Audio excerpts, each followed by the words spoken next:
자기 마음에서 일어난 한 생각이에요.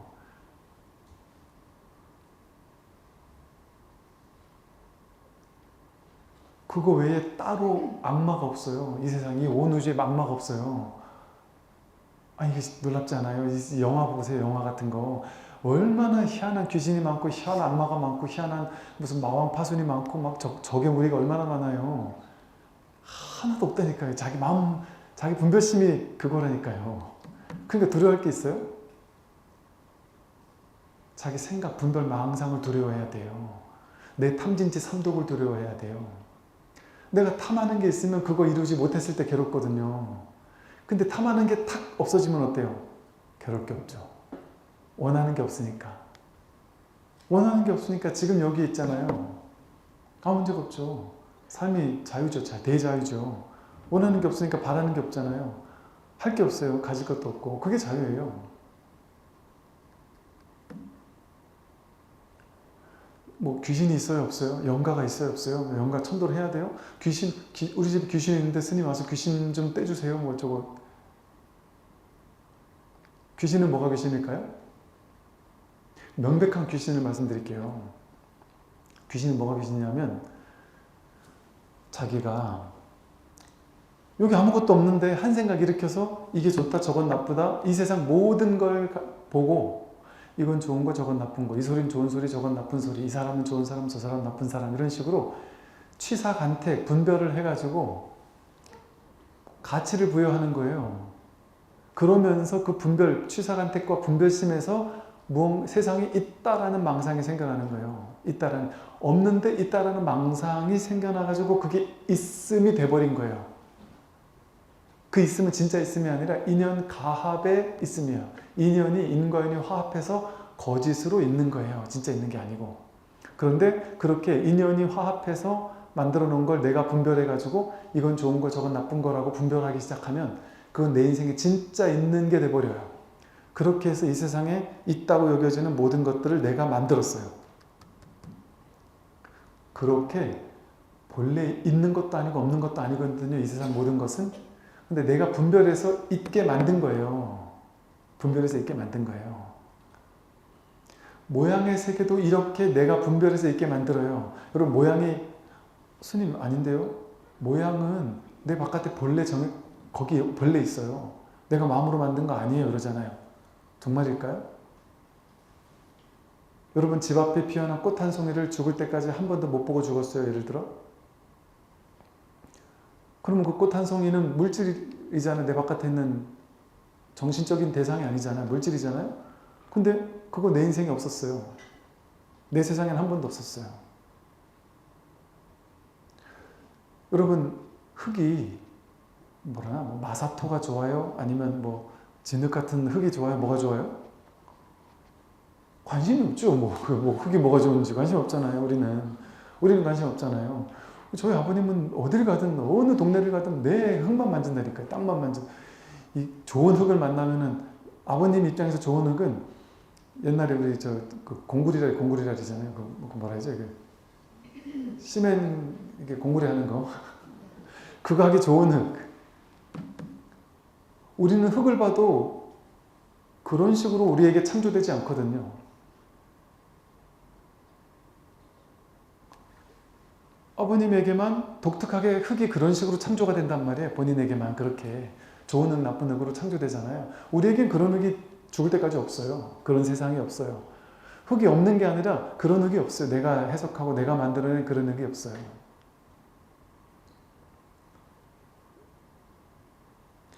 제가 20대 중반이 되기 전까지 친환경, 환경 문제 이런 거 1도 관심이 없었어요.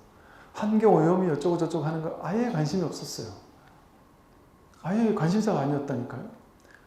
근데 어느 날 갑자기 관심사가 그냥 확 생겨나더라고요. 인연따라. 그러면서 자연이 그때 탄생됐단 말이에요. 이처럼 내 마음이 없으면, 내 분별이 없으면 내 바깥에 물질 우주가 있을 수 있을까요? 이것이 있으므로 저것이 있고 저것이 있으므로 이것이 있잖아요. 이것이 없으면 저것도 없잖아요.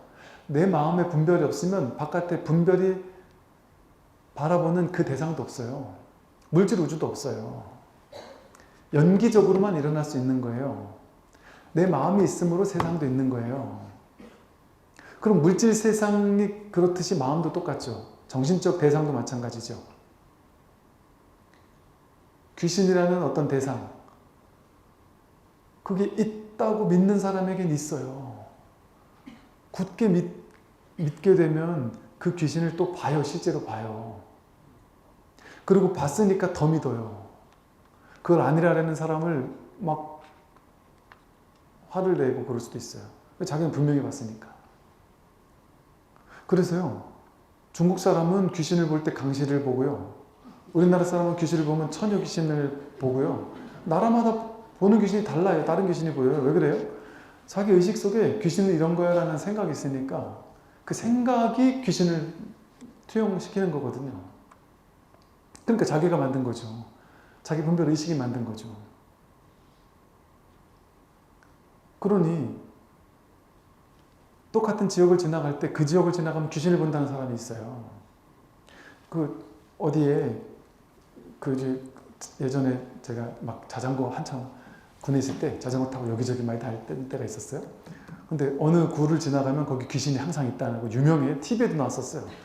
그러니까 TV를 보다가 그 지나가면 귀신이 있고 애기 귀신이 이러고 앉아서 빤히 쳐다보고 있다는 거예요.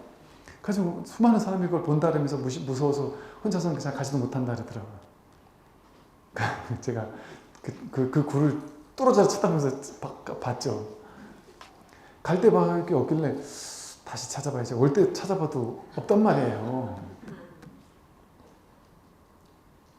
이처럼 다 자기 분별 의식에서 있다고 여기는 모든 것, 물질적, 정신적 모든 것은, 있다고 여기는 모든 것은 자기 분별 의식이 분별해서 만들어 놓은 거예요.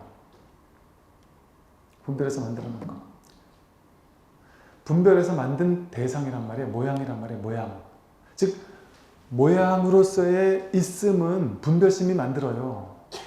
근데 아까 말한 있음, 내가 있어요 없어요 할 때 있어요 하는 그 있음, 그건 모양의 있음을 물은 게 아니고 모양의 있음을 답한 게 아니에요.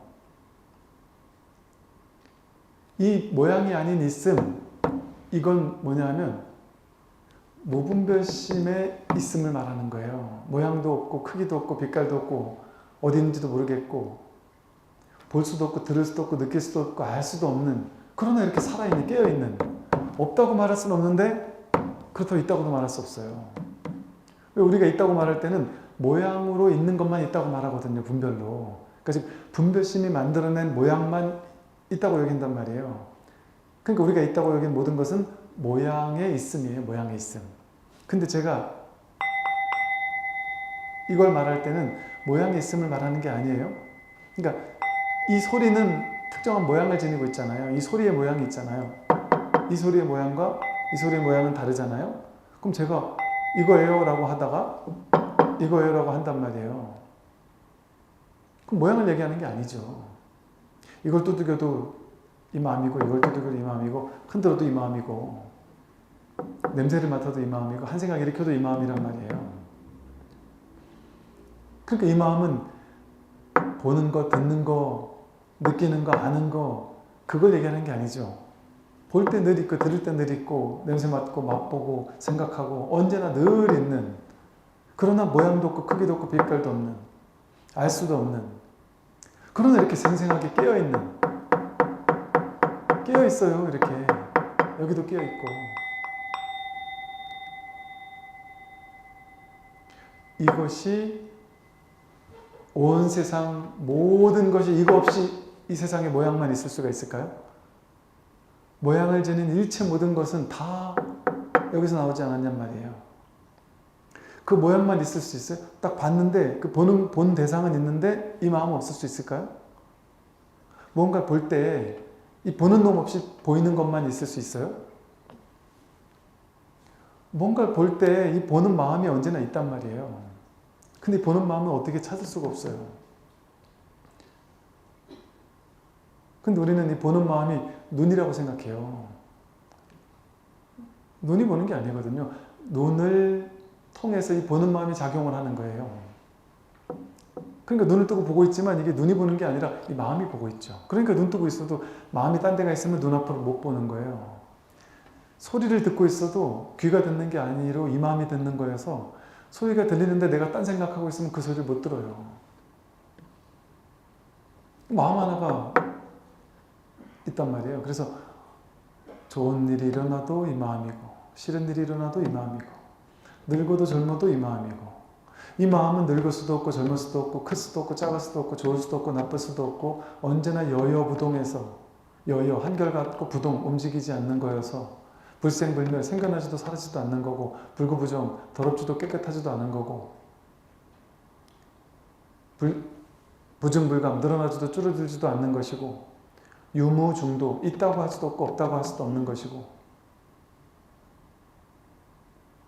이렇거니 저렇거니 할 수 있는 뭐가 아니란 말이에요. 이것은. 근데 모든 그 모양, 모든 있음 없음, 좋고 나쁨, 더럽고 깨끗함 이 모든 것이 다 여기 일이란 말이에요. 다 이 일이란 말이에요. 여기서 펼쳐내는 두 번째 짤이 떨어진 분별이란 말이에요. 이게 첫 번째 짤이에요. 이 마음이 첫 번째 짤이죠. 분별 없는 텅 빈 이 바탕 배경이라고 할 만한 이 깨어있는 텅 빈 깨어있음. 그래서 이걸 있음도 아니고 없음도 아니어서 있음이라는 측면과 없음이라는 측면을 동시에 가지고 있어서 중도적인 설명밖에 못해요. 그래서 공적, 영지. 공적해서 없다 이 소리거든요. 근데 영지, 소상량하게 안다. 공적, 영지를 같이 써요. 성성적적. 성성하게 깨어있는데 깨어있는 뭔가가 있는데 적이라는 건 없다는 거거든요. 정멸이라는 거거든요. 성성한 뭔가가 분명히 있긴 있는데 그런 게 없어요. 성성적적이에요. 이 마음이에요. 이게 이 세상 온 천지에 그냥 언제나 늘 바탕으로 깔려있단 말이에요. 이 마음 하나가. 근데 긴가민가 여전히 긴가민가 한 이유는 뭐예요? 분별 따라가면 여전히 죽을 때까지 긴가민가해요. 분별 따라가면. 계속 분별만 따라가면. 분별은 이거 알 듯 모를 것 같고 모를 듯 알 것 같고 이게 막 이렇게 자꾸 생각 따라가니까 생각 따라가지 않으면 그냥 이렇게 살아있어요. 생각하지 않으면 그냥 늘 살아있고 늘 깨어있어요. 이거 없을 수가 없는 거예요. 그냥. 그래서 이 깨달음은 본래부터 늘 있으니 애써 지킬 필요가 없고 또 번뇌망상은 본래 없어요. 애써서 없앨 필요가 없어요. 없애야 되는 게 아니에요. 번뇌망상이 있긴 있잖아요. 그죠? 근데 그게 실제로 있을까요? 허망하게 있는 거예요. 마치 뭐와 같으냐면 우리 어른들이 유치원 애들을 볼 때 있잖아요. 장난감 하나 가지고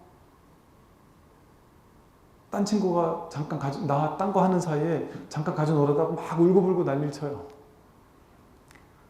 야, 너 딴 거 가져 놀 때 애가 놀았는데 왜 그래? 지금부터 네가 놀면 되잖아. 안 된다요.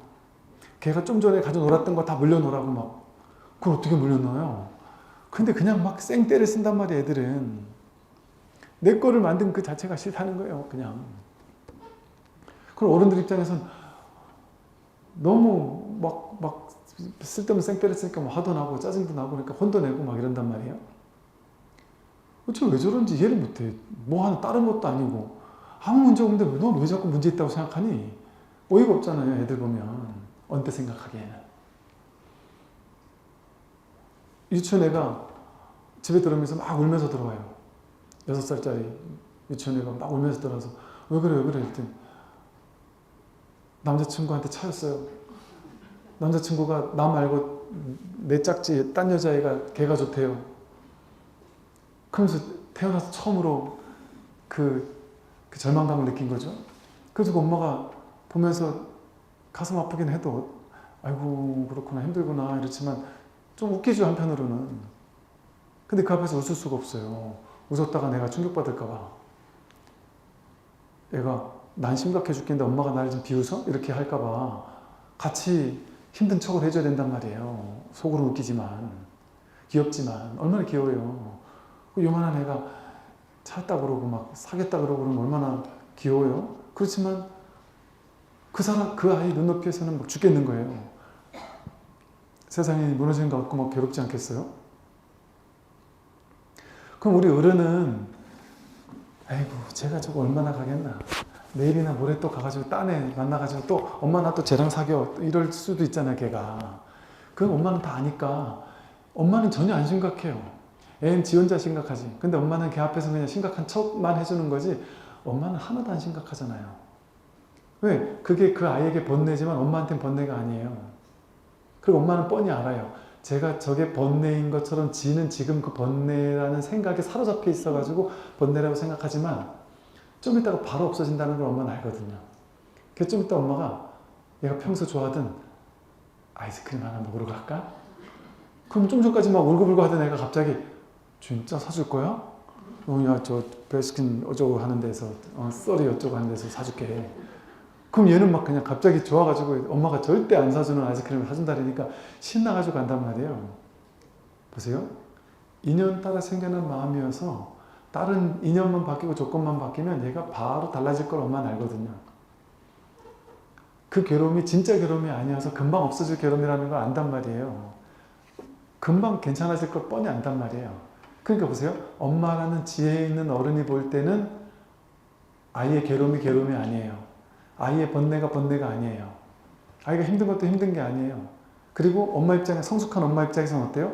얘가 성공도 하고 실패도 하고 울기도 하고 때로는 친구랑 싸우기도 하고 사귀기도 하고 차이기도 하고 차보기도 하고 이러면서 인생의 다양한 희노애락, 다양한 감정, 다양한 것들을 배우고 체험하고 그러면서 성장하고 그러면서 이렇게 아이가 점점점 커가는 것이구나 이렇게 여유 있게 바라봐요. 어떤 부모님들은, 지혜가 있는 부모님들은. 근데 어른이 돼서도 지혜가 없는 부모님들은 애가 지 친구하고 싸우고 왔는데 그걸 걔 붙잡고 유치원 쫓아가가지고 선생님 붙잡고 그 엄마 불러오라 그래가지고 막 그 엄마랑 멱살 잡고 싸우는 어리석은 부모님도 있을 수도 있겠죠. 그죠? 그게 어리석은 거죠. 허망한 줄 모르는 거, 허망한데 허망한 줄 모르는 거. 그러니까 이 젊은 친구들이 제가 그래요. 제가 군에 있을 때 장병들한테 여자친구, 너희들 여자친구 사귈 때 진짜 뭐 외모, 뭐 잘 나가고 뭐 학벌 좋고 뭐 어쩌고 저쩌고 이런 것만 너희들 자꾸 따지면 안 된다. 제일 중요한 게 착하고 선하고 지혜로운 친구를 만나야 돼. 이렇게 얘기하면 애들이 헷갈려요. 뭐가 헷갈려? 이러면 스님 제가 착한 거는 대충 알겠어요. 근데 스님 도대체 지혜로운 게 뭐예요? 애들 똑똑한 게 지혜로운 거 아니에요? 좋은 대학 간 사람 사귀면 되는 거 아니에요? 그게 아니야. 좋은 똑똑한 거하고 지혜로운 건 다른 거야. 이러면 그러니까 그게 뭔데요? 그걸 어떻게 할 수 있는데요? 알기가 쉽지 않지. 내가 지혜롭기 전에는 지혜로운 사람을 볼 안목이 없을 때는 이 사람이 지혜로운지 지혜롭지 않은지를 알 수가 없지. 그럼 어른들한테 물어보면 알아요? 어른들도 모를걸? 그 어쩌라는 거예요? 그래요. 그렇지 않아요? 여러분 이 며느리 이 사윗감을 데리고 왔는데 얘가 지혜로운지 아는지는 알 수 있어요? 똑똑한지 아는지 알 수 있어요? 외모가 뭐 어떻게 생겼는지 착하게 생겼는지 대충 외모 분별도 할 수 있어요? 대충 몇 마디 나눠보고 어떤 사람인지 대충 감은 잡을 수 있는데 이 아이가 정말 지혜로운지 지혜롭지 않은지는 모르잖아요. 모른다니까요.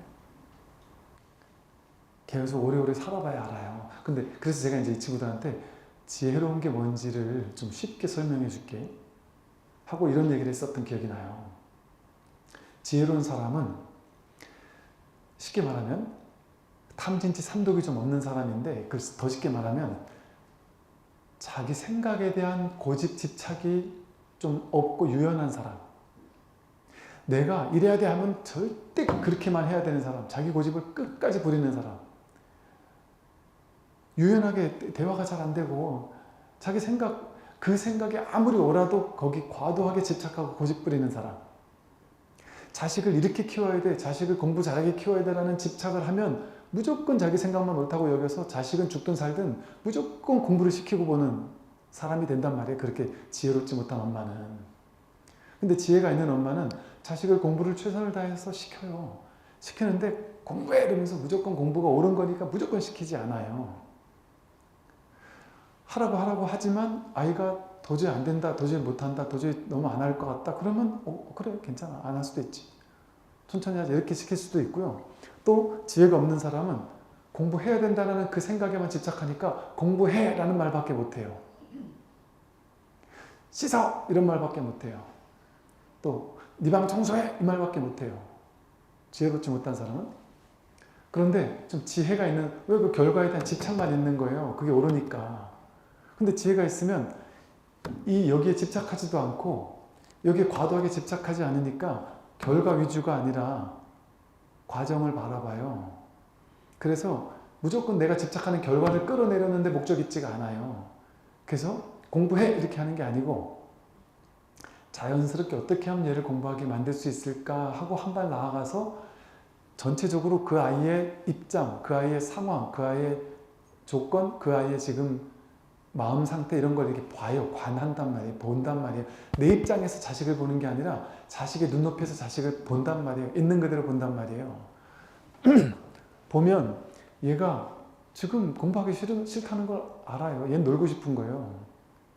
얘는 청소하기 싫은 거예요. 그럴 때 그걸 인정해 줘야 돼요. 그 지혜가 있으면 아 지금 공부하기 싫구나. 그럼 오케이 공부하지 말고 그럼 뭐 할까? 그럼 이제 지혜로운 부모님은 아 이 아이에게 공부를 시키긴 시키되 이 아이는 지금 때가 안 됐으니까 놀이 같은 공부를 시켜야 되겠다. 그래서 놀이로 공부를 시작해요. 놀이하는 걸로. 놀이하듯이 공부를 시작하고 또 공부해! 이렇게만 해서 안 되겠구나. 옆에서 이제 아이 띄워놓는 옆에서 자기가 계속 책을 봐요. 자신이 계속 공부를 해요. 그러면 책 보는 엄마 옆에서 계속 책 보고 있는 엄마를 보면 아이는 나도 모르게 업습이 드는 거, 업습. 뭐지? 그래서 옆에서 갇혀서 나도 같이 볼래? 이렇게 볼 수도 있고. 뭔가 모르게 이거 어떻게 공부시키지 이게 아니라 어떻게 이 아이가 지금 뭘 하고 싶은 걸까? 이 아이가 좋아하는 건 뭘까? 이 아이가 궁금해하는 건 뭘까? 이거를 그냥 갑자기 탁 보게 되는 거죠.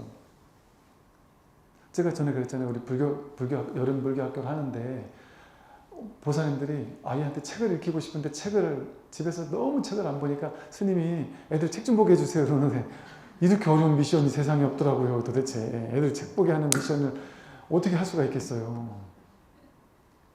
그래가지고 팔상성도 얘기를 해줘야 되는데 우리 선생님들이 모여가지고 팔상성도 그림을 그린 거예요. 그래서 팔상성도 그림 가지고 팔상성도를 가르친다는 거예요.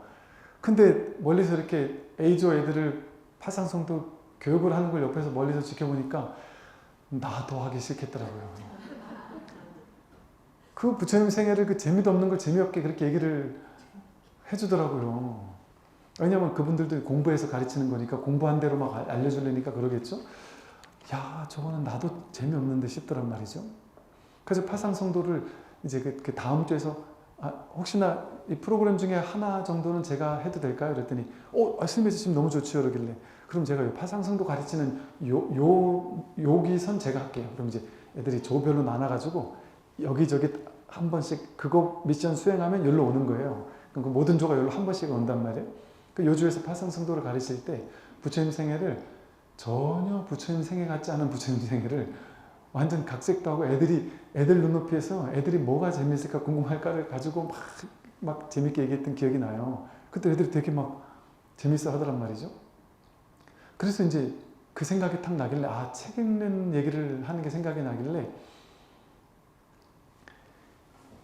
이 책 중에 이게 역사책인데 만화같이 이렇게 내지는 그 그림이 엄청 많은 역사책이 있어요. 근데 역사책을 읽혀주면 좋긴 하겠는데 역사책을 누가 읽냔 말이에요, 그 애들이. 그래가지고 애들하고 이제 막 바깥에서 이제 막 뛰어노는 놀이를 하다가 붙잡고 막 뛰어노는 놀이를 하다가 애들하고 이렇게 앉아가지고 그런 얘기를 했어요. 야, 우리가 지금 여기서 이 앞에서 앞마당에서 막 뛰어놀았잖아. 근데 지금부터 진짜 옛날 정말 옛날에 그때는 사람이 없을 때도 있었다. 근데 이렇게 산이랑 나무랑 이런 건 있었을 거 아니야. 있었을까? 그럼 있었을 것 같아요. 그럼 그때 사람이 없었으면 누가 있었을까?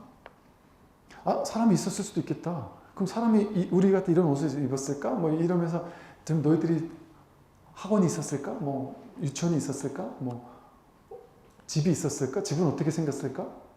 거기 사람 말고 또 뭐가 있었을까? 그럼 공룡도 있다래고 뭐도 있다래고 그럼 공룡하고 놀 수도 있었을까? 애기 공룡하고 놀 수 있지 않을까?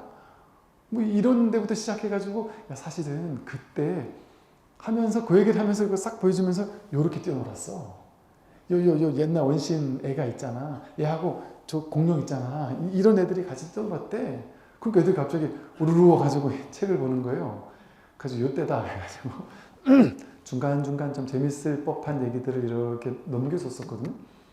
그 중에 한 2명 정도 되는 애가 쉬는 시간마다 가가지고 그 시리즈 책을 계속 보고 앉아 있는 거예요. 그러면서 와가지고 쫑알쫑알 하면서 스님 그때 거기 그 다음 얘기가 이런 게 있었어요 저런 게 있었어요 하면서 그러더란 말이죠. 그러니까 뭐랄까 이게 우리 일상에서도 똑같아요. 강의하러 군부대에 강의하러 오는 강사들 있잖아요. 강사들이 강의하러 와가지고 강의만 하는 강사들이 대부분이에요. 자기가 해야 될 강의를 하는 거예요. 근데 강사들 중에 유능한 강사들은 어떻게 하냐면 내가 분명히 얘기를 해야 돼요. 그런데 분위기 항상 오후 2시에 해요. 강의는 희한하게. 오후 2시에 강의는 이거는 성공할 수가 없어요. 무조건 실패해요. 근데다가 이 강사들 전국에 다니면서 무수히 많은 강의를 했던 강사들이 항상 하는 말이 있어요. 강사 할 때 제일 강의가 안 되는 곳 공무원, 군인, 성직자. 공무원, 군인, 성직자만 모이면 이건 절대 강의를 할 수가 없대요. 근데 우리 군종장교는 공무원이면서 군인 공무원이면서 군인이면서 성직자잖아요. 군종장교 모아놓고 강의하는 게 세상에 제일 어렵다고 그래요. 목사님, 신부님, 스님들이 점잖게라고 네가 어떻게 하나 보자 해봐라 그래. 네가 뭔 얘기 하나 보자 하고 인상 딱 쓰고 이러고 쳐다보고 있으니까 얼마나 겁이 나겠어요. 그거 전부 다 얼어 있어요 다들. 그리고 아무리 어떤 얘기로 풀어가도 이게 대화가 안 돼요. 어떤 얘기를 해도 이 양반들이 잘 웃지도 않고. 그런데 진짜 좋은 강사는 자기 강의를 계획대로 이렇게 와서 이렇게 시작하다가 분위기를 딱 보고 나서 이걸 바꿔요. 목사님, 신부님, 스님들 전교 행사 할 때 제일 스트레스 받는 신도님들 와서 상담할 때 제일 스트레스 받는 게 뭐예요? 뭐 이런 식으로 있잖아요. 우리가 궁금한 걸 물어봐가지고 우리가 궁금해하는 거 그런 걸로 얘기를 풀어가요. 그러면서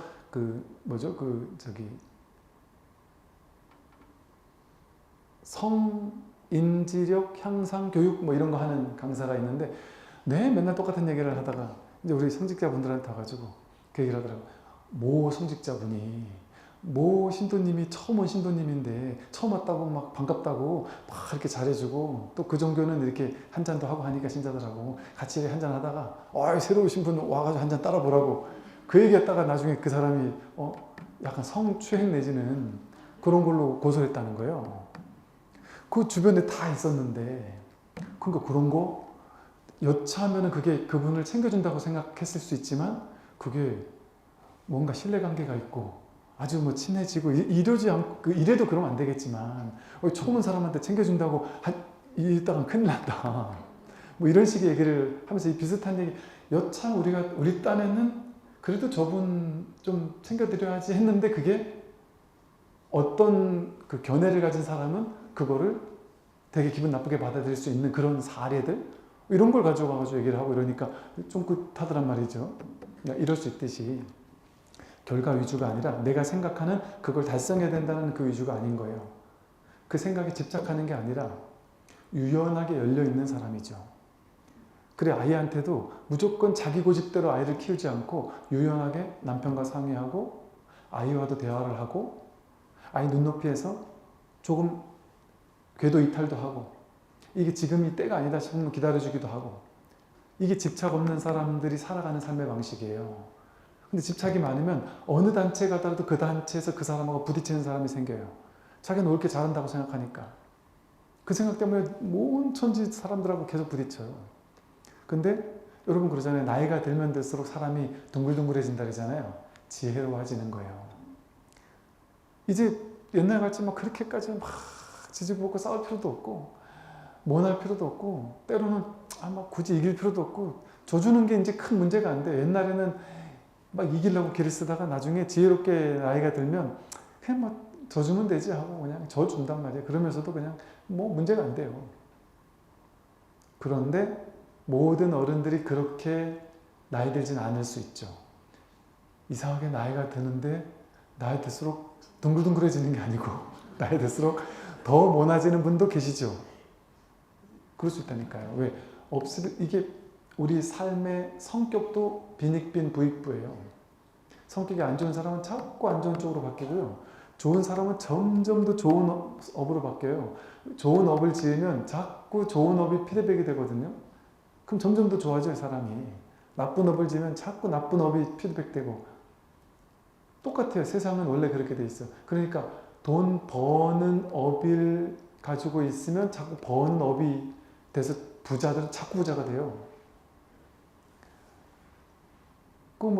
젠슨 황인이 이런 사람들이 옛날부터 부모님 때로 대대로 물려받은 부자가 아니잖아요. 불과 몇십 년 전까지만 해도 처음 일 시작할 때만 해도 어디 자기 아르바이트 하는 식당 한 켠에서 시작했다 이런 얘기를 하잖아요. 신기하잖아요. 이 단기간에 그래봐야 몇십 년밖에 안 됐을 텐데 그 단기간에 세계 1등 가는 부자가 된다는 게 가능한가 싶잖아요. 그게 되는 흐름을 타버리면 그 업이 계속 굴러가는 거예요. 되는 쪽으로. 안 되는 업을 타버리면 왜? 자기가 성격이나 경향성이나 이런 게 안 되는 쪽으로 자꾸 마음을 내고 자꾸 안 되고 실패하면 자꾸 안 될 것 같은 마음을 일으키고 자꾸 피드백이 되는 거예요. 악업이 피드백 되는 거예요. 그래가지고 세상에는 나쁜 놈은 한없이 나쁜 놈으로 될 확률이 높아지고요. 좋은 사람은 한없이 좋아질 확률이 높아져요. 그래서 이 마음 공부는 그 균형을 잡아주는 공부랄까 그래요. 그래서 신기하게 여러분 그 교도소 가보면 교도소에 유일하게 교화하러 들어갈 때 종교인들은 그냥 종교 행사는 언제나 시키잖아요. 그럼 종교인들은 나쁜 사람 좋은 사람 할 것 없이 모두를 교화하잖아요. 부처님도 그랬잖아요. 나쁜 놈 좋은 놈 할 것 없이 네 편 내 편 할 것 없이 전부 다 교화해요. 여러분 전쟁이 나면요. 전 세계 모두가 지켜야 되는 다 같이 이렇게 협약의 도장을 찍은 아무리 그래 전쟁이 나더라도 제네바 협약은 지키자. 그래서 협약을 찍은 게 있어요. 그 전쟁이 나도 제네바 협약은 어기면 안 돼요. 그 제네바 협약에 군종 장교 분들은 아무리 전쟁이 나도 죽여서도 안 되고 감옥을 가둬서도 안 되고 이 나라 저 나라 적군 아군 상관없이 군종 장교는 무조건 풀어서 모든 아군 적군을 다 두루두루 구제하게 해줘야 돼요. 괴로움을 노연하게 해줘야 되는 역할을 부여받았단 말이에요.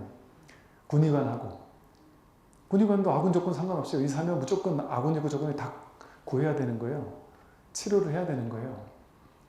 그게 기본 협약이란 말이에요.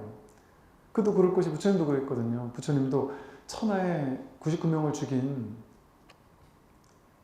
아주 악마 같은 사람도 연쇄살인마도 부처님 먼저 찾아가지고 구제를 해줬잖아요. 왜냐하면 그 악업의 굴레 속에만 계속 있으면 그 사람은 악업 짓는 사람들끼리 모이게 돼 있어요. 유유상종으로. 업이 비슷한 사람들끼리 모여요. 왜냐하면 나쁜 짓 하려면 도둑 속으로 하나 꾸미려면 도둑들만 모아야 되잖아요. 그 내가 나쁜 짓을 하려면 평소에 에 대해 봐가지고 평소에 너무 정의롭고 착한 사람들은 제외할 거 아니에요. 또 나쁜 놈이 저 밑에 사람한테 좀 나쁜 짓을 시키려면 좀 할 만한 사람을 뽑아야 될 거 아니에요. 그러니까 그렇게 유유상종으로 비슷한 사람들끼리 모인단 말이에요. 그러니까 더 구제가 힘든 거예요. 그러나 지장보살님 같은 분이 그래서 필요한 거예요. 지옥에 모여있는 사람들은 전부 다 지옥에 갈 만한 업을 진 사람들이라서 자기네들끼리 좀 더 나은 사람들이 없어요. 다 최악인 사람만 모여있단 말이에요. 그러니까 그 누구도 구제를 할 수 없어요. 그러니 지장보살이라도 뛰어들어서 구제를 해줘야 되는 거예요. 이처럼 최악의 그런 악업의 굴레가 굴러가기 때문에 우리가 도저히 상상할 수 없는 인간으로서 인간의 탈을 쓰고 어떻게 저 정도까지 나쁜 짓을 할 수가 있는지 나는 감히 상상조차 한 번도 해본 적도 없다 싶을 만한 이야기가 영화에도 나오고 실제 범죄 이야기에 종종 등장하잖아요. 그게 그것 때문에 그래요. 악업은 악업끼리 모여가지고 자꾸 눈덩이처럼 커져요. 선업은 선업끼리.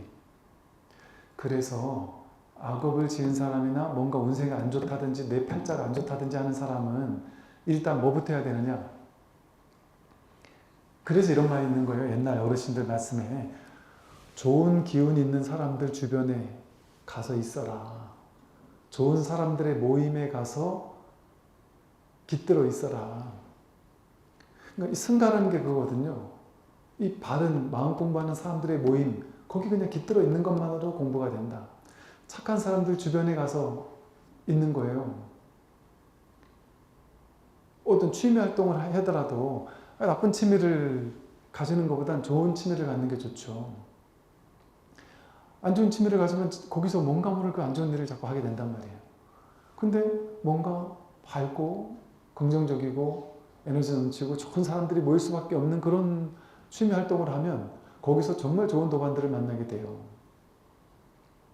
그렇게 내 주변을 점점 좋은 분위기로 물드는 것, 그걸 보고 불교에서는 위의교화라고 그래요. 위의교화. 본인이 먼저 반듯해져가지고 바른 모습을 보고 남들이 야, 나도 저 사람처럼 되고 싶다. 그래서 이 주변으로 몰려들고 싶은 사람이 스스로가 되어야 된다, 이런 것이고, 또 우리가 뭔가 힘들고 괴로운 일이 많을 때 그런 좋은 사람들, 그런 사람들을 자꾸 찾아가서 밥도 사주고 하면서 그 사람한테 선한 영향력을 받도록 하는 거죠.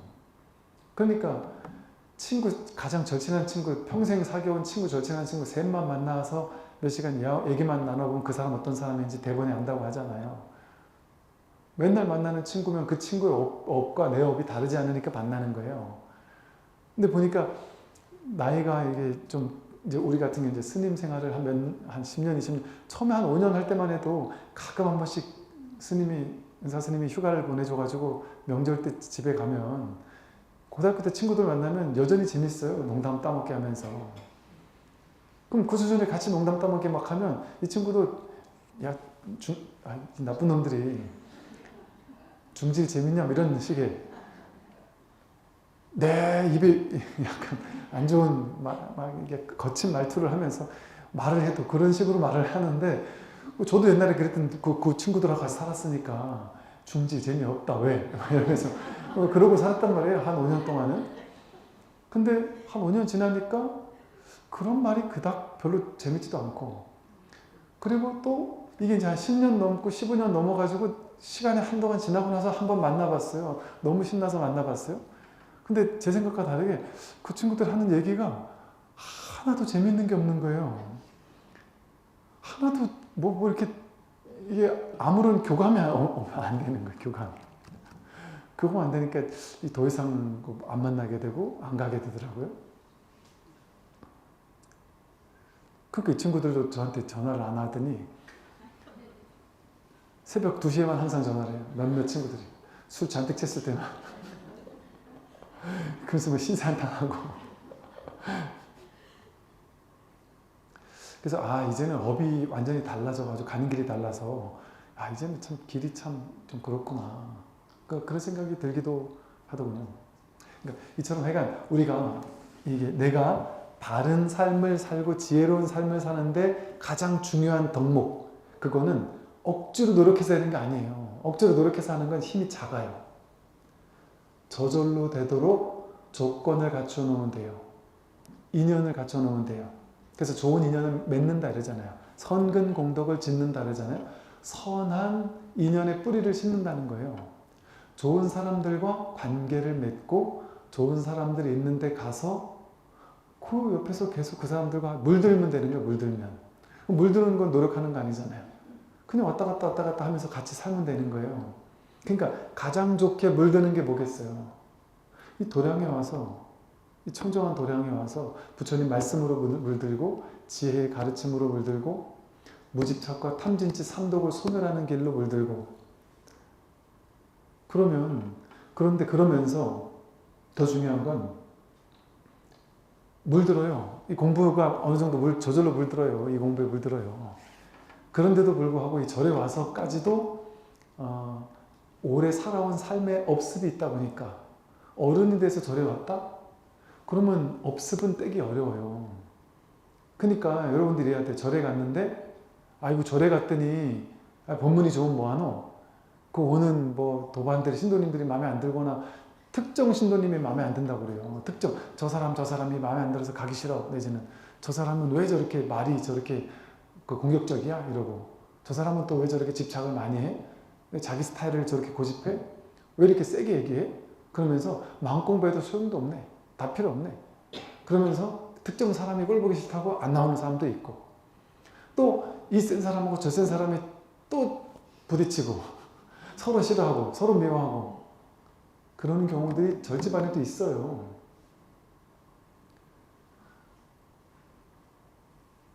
그걸 허용해야 돼요.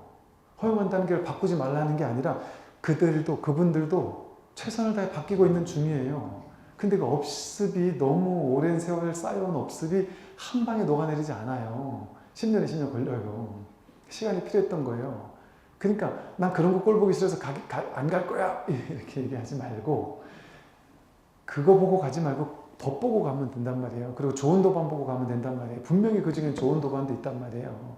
그럼 마음에 안 드는 도반하고는 조금 덜 친해지고 좋은 도반 옆에 가서 좀 대화하면 되죠. 그러다 보면 그 도반들도 뭔가 모르게 내가 왜 주변에 사람들이 나랑 이렇게 대화를 안 하지 하면 부처님 당시에 그랬단 말이에요. 부처님 당시에 성격이 너무 더러운 제자들 있잖아요. 그러면 그 제자한테는 벌을 줬어요. 어떤 벌을 줬냐면 묵빈대처해라. 그 친구한 저 스님한테는 묵빈대처해라. 모든 스님들한테 그 스님한테는 말도 걸지 말고 말 걸어도 대답도 하지 마라. 그게 형벌이었어요. 절에서 하나. 그러면 스스로 깨닫게 돼요. 그럼 내가 뭐가 원인일까? 그럼 이제 주변에 물어보면 되죠. 그러면 주변 사람은 다 알고 자기만 모르는 자기 업습이 보여요. 있어요. 그러면서 이렇게 하면서 한 번 또 내 업을 한번 깰 수 있는 기회를 만들 수 있어요. 그래서 좋은 사람, 나쁜 사람 모두 다 이 도량에서는 그래서 부처님 당시 제자들이 용사, 혼잡 이런 말을 썼어요.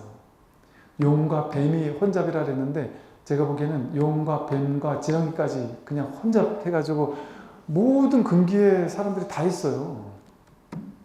그래서 어떤 분이 그러더라고요. 처음에 우리 개원할 때 얼마나 많은 사람이 왔어요.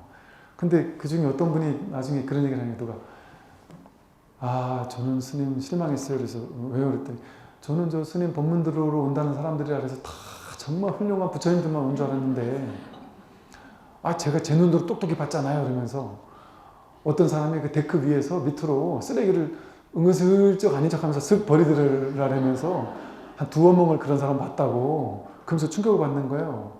이제 절에 처음 왔던 분이. 그래서 제가 그분한테 얘기를 했죠. 절에 온다고 해서 모든 사람이 다 부처님같이 될 수가 없고 그래 될 수 없죠. 본인 업습 그대로 남아있죠. 그래도 그들이 다 법문 듣는 사람들이란 보장도 없고 이래야 된다 저러니까 반드시 이래야 된다 반드시 저래야 된다 하고 딱 고정짓는 그 생각을 가지면 안 된다. 그럼 공부 못한다. 그래서 우리가 그러잖아요. 법문 보러 절에선 그래요. 자등명 법등명이에요. 언제나 부처님과 부처님 법문 이걸 등불로 삼아야지 승등명이 아니에요. 스님 보고 오거나 신도들님들 보러 오거나 도반 보고 오거나 그거는 두 번째란 말이에요. 가장 중요한 첫 번째 짜리 핵심은 법을 보고 오는 거예요. 부처님 법문 보고 오는 거예요. 부처님 보고 가면 된다. 그게 첫 번째예요. 그 부처님 법문 들으러 간다. 나는 이것이 스승이고 이것이 법문이 스승이고 법문이 도반이다. 그러고 나서 이제 두 번째 스승은 도반이에요. 그 도반은 언제나 좋지만 하지 않아요. 좋고 나쁜 모든 모습을 띠는 걸 통해서 우리를 거울처럼 비춰보게 만들어요. 남들 눈에는 괜찮다고 하는데 내 눈에만 확 기분 나쁘고 마음에 안 드는 게 있다. 그럼 그건 나에게 뭔가 하나 집착하거나 사로잡힌 게 있는 거예요. 저 사람이 남들 보기에는 왜 아무 문제 없는데 하는데 본인에게만 인상이 쓰인다. 그럼 그 내 마음에 뭔가 너무 판단 분별하는 그런 안목이 있는 걸 수도 있단 말이에요. 그래서 언제나 절에 올 때는요, 저는 이거를 정말 언제나 당부하고 싶어요. 절에 올 때는 언제나 공부하는 마음으로 와서 절에서 생겨나는 온갖 좋고 나쁜 부딪히는 문제들, 서로 이 사람이 좋으니 저 사람이 싫으니 이게 마음에 드니 마음에 안 드느니 눈산 찡그리는 일이 있느니 없느니 하는 모든 문제들, 그런 문제들을 볼 때 내 공부로 삼으면 돼요. 그걸 보고 내 마음이 어떤지를 비춰보는, 내 마음 거울에 그렇게 꼴보기 싫은 마음이 이렇게 비춰주는, 그걸 돌이켜서 볼 수 있는, 이걸 통해 내가 한 단계 성장할 수 있는, 한 단계 지혜로워질 수 있는 그런 공부로 삼아야 된단 말이에요. 그러니까 그런 면에서는 어때요? 절에 좋은 사람만 나오면 안 돼요. 좀 나쁜 사람도 나올 수 있어요. 드센 사람도 나올 수 있어요. 그러나 그런 거 스스로 공부할 자세가 되어 있으면 좋은 도반들이 어렵게 얘기하면 그거를 또 들어요. 세상에서처럼 맨날 싸우기만 하는 게 아니라 절에서는 마음이 열려있기 때문에. 그래서 항상 이 공부처에서는 아무리 힘든 게 있고 괴로운 게 있고 문제가 생겨도 그걸 싸움으로 풀면 안 됩니다. 세상에서 푸는 것처럼 풀면 안 된단 말이에요. 공부로 풀어야지. 저 사람과 부딪히는 이 상황을 내가 어떻게 마음으로 풀 것이냐. 오로지 내가 내 마음을 보고 내 마음 비춰보자. 그렇게 자기 마음을 연결하게 하는 그 계기로 삼아야 한다. 오늘 여기까지 말씀드리겠습니다. 수고하십시오.